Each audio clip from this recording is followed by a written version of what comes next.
আমাদেরকে দুর্বল করে দিয়েন না। নিরাপদ থাকতে পারবেন না ভিতরে আপনারা। আমি তো বললাম আজকে দাঁড়ান, কে আছেন এই দাওয়াতুল মুসলিম গায়রুল মুসলিমিনের মধ্যে দায়ীদের পিছনে দাঁড়িয়ে রাষ্ট্রের বিরুদ্ধে লড়াই করার জন্য হিম্মত দিয়ে মাঠে নামবেন? কে আছেন? আসেন, আমরা আসবো। আমি ঘোষণা দিয়ে যাচ্ছি আপনাদের কাছে, এটা নিয়ে যদি সামনে আমাদেরকে আরো বড় কোনো পদক্ষেপ নিতে হয়, যদি সরকারের বিরুদ্ধে এটার জন্য রুখে দাঁড়াতে হয়, আমরা রুখে দাঁড়াবো ইনশাআল্লাহ। কাজে আমাদেরকে দুর্বল করে দিলে আখেরে আমরা সবাই ক্ষতিগ্রস্ত হব। আমাকে দারোয়ানের মর্যাদা দিলেন না চৌকিদারের মর্যাদা দিলেন না, আপনি আমাকে কওমি অঙ্গনের একজন পাহারাদার কুকুর হিসেবে মূল্যায়ন করলেন, সেটা আমার কাছে খুব বেশি বড় বিষয় নয়। তবে জেনে রাখেন, কুকুর হইল আপনাদের এই কাজের পাহারাদারি করার জন্য আমরা দাঁড়িয়ে আছি। আপনি মুনাজারা ইসলাম মুনাজারা করেন, আপনারা বাতিলের মোকাবেলায় দালায়েলের বহস করেন, আপনারা আপনাদের মতো করে বহস করে যান। আমরা হয়তো মুনাজারা করব না, বহস করব না, কিন্তু আপনি আহলে হক হয়ে, আপনি উলামায়ে দেওবন্দের একজন মুখপাত্র হয়ে যখন মুনাজারা করবেন, মনে রাখবেন আপনার তাহাফুজের জন্য আপনার পিছনে মামুনুল হক কুকুর হয়ে দাঁড়িয়ে আছে।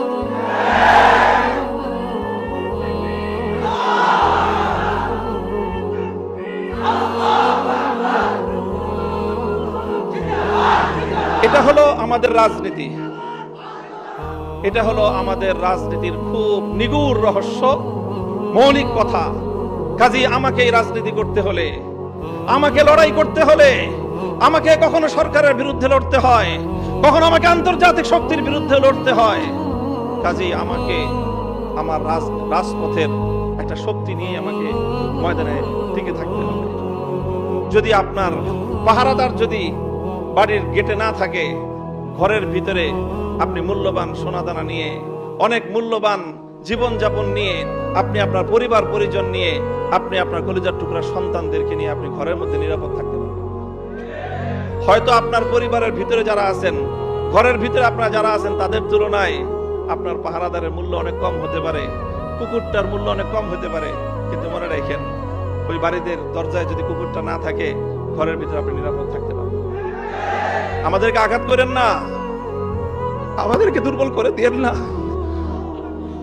নিরাপদ থাকতে পারবেন না ভিতরে আপনারা।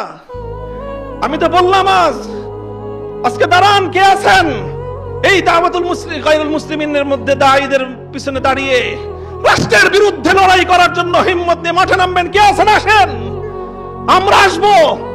আমি ঘোষণা দিয়ে যাচ্ছি আপনাদের কাছে, এটা নিয়ে যদি সামনে আমাদেরকে আরো বড় কোনো পদক্ষেপ নিতে হয়, যদি সরকারের বিরুদ্ধে এটার জন্য রুখে দাঁড়াতে হয়, আমরা রুখে দাঁড়াবো ইনশাআল্লাহ। কাজে আমাদেরকে দুর্বল করে দিলে আখেরে আমরা সবাই ক্ষতিগ্রস্ত হব। আমার আখেরি কথা, মোহতারাম হাজিরিন, দেখেন এখন একটা রাজনৈতিক বড় ধরনের একটা ইস্যু আছে এখন রাজনীতির। আমাদের বাংলাদেশে, আমাদের এই উপমহাদেশের 250 বছর, 1753 সাল থেকে বা 1757 সাল থেকে আজ 2026 সাল, প্রায় 350 বছরের রাজনীতি। আমাদের আকাবের উলামায়ে কেরামের ত্যাগ, কোরবানি, নজরানা, জিহাদ, অনেক রক্ত, অনেক জীবন, এই অনেক কিছুর বিনিময়ে আমাদের বড়দের একটা বড় অর্জন ছিল। সেই অর্জন হলো 1947 সালে মুসলমানদের জন্য আলাদা ভূখণ্ড অর্জন। এমন একটা ভূখণ্ড, যে ভূখণ্ডে ইসলামী নিজাম হবে, নিজামে ইসলাম, শরিয়াতে ইসলাম বাস্তবায়ন হবে। এই অঙ্গীকারের ভিত্তিতে 1947 সালে মুসলমানদের জন্য আলাদা একটা রাষ্ট্রের অভ্যুদয়। এটা হলো আমাদের 350 বছরের আমাদের পূর্বসূরি আকাবের উলামায়ে কেরামের রাজনৈতিক সর্ববৃহৎ অর্জন। এটা আমার পর্যবেক্ষণ, অন্য কেউ দ্বিমত করতে পারেন। সেই 47-এর বিষয় নিয়ে আমাদের মহান দুই আকাবিরের মধ্যে নজরিয়াতি ইখতিলাফ ছিল। হযরত মাদানী রহমতুল্লাহ আলাই তখন ভারতবর্ষ জুড়ে মুসলমানদের নিরাপত্তার স্বার্থে তিনি ওইভাবে দেশটার বিভক্তি চান নাই, এই কথা সব আমরা জানি। কিন্তু যখন দেশ বিভক্ত হয়ে গিয়েছে, তখন হযরত মাদানী রহমতুল্লাহ আলাইহির মাওকিফ এটাই ছিল যে ঝগড়াঝাটি করে দুই মসজিদ বানানো ঠিক না, কিন্তু যদি মসজিদ দুইটা হয়ে যায়, তখন কি করবেন? দোনো মসজিদকে আবাদ করা, দোনো মসজিদের মধ্যে নামাজ কায়েম রাখা, এটাই হলো মুসলমানদের দায়িত্ব। হযরত মাদানী রাহমাতুল্লাহ আলাইহির কথা এটাই ছিল 47-এর পরে। মুসলমানদের জন্য যখন আলাদা আবাসভূমি হয়ে গেছে, এখন সর্বশক্তি নিয়োগ করে ওই মুসলমানদের দেশে কিভাবে ইসলাম কায়েম করা যায়, কিভাবে নিজামে ইসলাম বাস্তবায়ন করা যায়, সেটাই থানভী রহমতুল্লাহ আলাইহির অনুসারীদেরও মেহনত, সেটা মাদানী রহমতুল্লাহর শাগরিদদের অভিন্ন মেহনত। 47-এর পরে আর কোনো ইখতিলাফ নাই। আমাদের এই অর্জন 47-এর মুসলমানদের জন্য ইসলামের নামে আলাদা ভূখণ্ড হবে, সেই অর্জনকে 1972-এর ভারতে আধিপত্যবাদ দিয়ে সেটাকে গলা টিপে হত্যা করার চেষ্টা করা হয়েছিল বিগত 54 বছর পর্যন্ত। 1972 থেকে 2024 সাল পর্যন্ত 47-এর কথা কেউ বলতে পারতো না। 47 এটা একটা বাংলাদেশে নিষিদ্ধ বিষয় হয়ে দাঁড়িয়েছিল। এই 2024-এর বিপ্লবের পর সর্বপ্রথম যে আওয়াজ উচ্চারিত হলো, এটার জন্য আমি জুলাই যোদ্ধাদেরকে শ্রদ্ধা করি, ভালোবাসি, স্নেহ করি, মমতা করি, তাদের পক্ষ হয়ে আমি লড়াই করি, কারণ তারা সর্বপ্রথম এই আওয়াজ আবার নতুন করে বাংলাদেশের মাটিতে উত্থাপন করেছে। আগামীর বাংলাদেশ হবে 47, 71 এবং 24-এর ভিত্তিতে।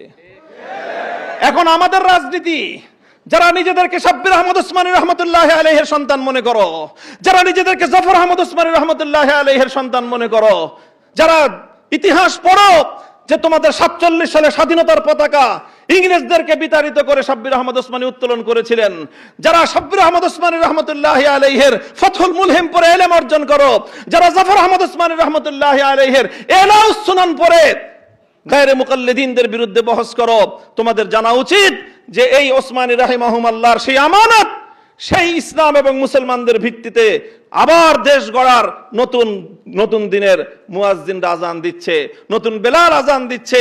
এই আজানে যদি আমরা সাড়া দিতে না পারি, ইতিহাসের দায় থেকে আমরা মুক্ত হতে পারবো না।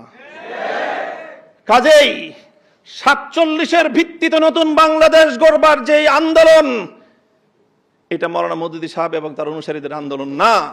কারণ 47 সালে মাওলানা মওদুদী সাহেব এই দেশ বিভক্তির পক্ষে ছিলেন না। তিনি মুসলমানদের জন্য আলাদা আবাসভূমি চান নাই, পরিষ্কার কথা। এটা চেয়েছিলেন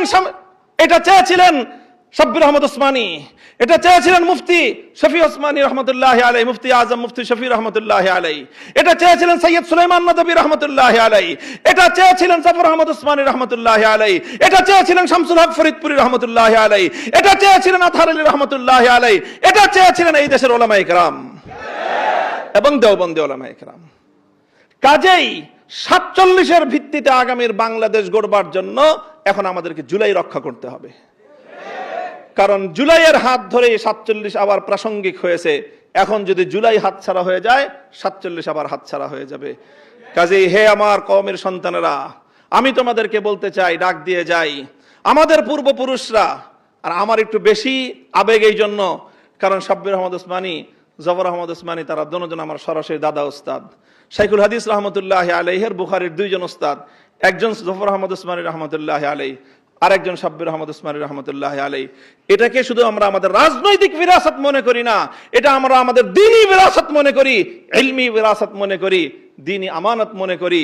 এই বাংলাদেশের মাটিতে আবার নতুন করে এইভাবে 47-এর চেতনার ভিত্তিতে দিল্লির গোলামীর জিঞ্জির ছিন্ন করে ইসলাম এবং মুসলিম জাতিসত্তার ভিত্তিতে নতুন দেশ গড়বার এই আওয়াজ যেটা উঠেছে, এই আওয়াজকে পূর্ণতা পর্যন্ত পৌঁছে দেওয়া, এটাই হলো আমাদের রাজনীতি।